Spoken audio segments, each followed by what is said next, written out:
Tukoy na raw ng pulisya ang mga suspect sa tangkang pagpatay sa isang negosyanteng taga Maynila. Naikwento kasi ng biktima ang sinapit sa kamay ng mga suspect na kanya raw nakilala. Balitang hatid ni JP Soriano. Hindi mo kilala? Hindi inakala ng isang negosyante mula sa Quiapo, Maynila na muli pa niya makikita ang kanyang mga mahal sa buhay. Akala raw ng biktimang si alias D.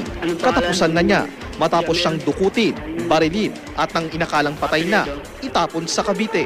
Alas 5 ng umaga nitong Miyerkules nang matagpuan ng ilang residente at pulisya ang dugo ang katawan ni D sa Sugar Road, Barangay Mabuhay, Carmona, Cavite.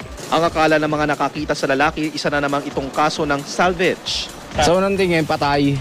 Pero nung gumagalaw buhay. Okay. Kaya sinugod na namin sa paggamotang bayan. Tama ng bala sa likod at paa ang tinamunitin mula sa kanyang mga salarin. Base sa salaysay ng biktima, 5 tanod mula sa isang barangay sa Quiapo, Manila ang umaresto sa kanya. Ang nasa likod daw nito, ang asawa ng isang babae na nakarelasyon umano ng biktima. Matapos daw siyang arestuhin, ikulong at dinala sa Cavite.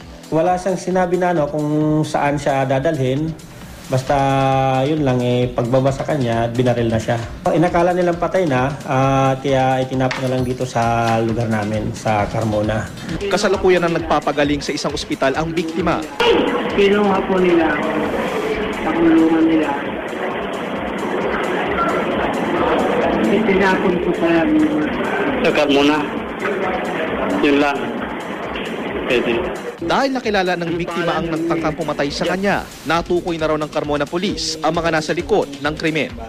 JP Soriano, GMA News.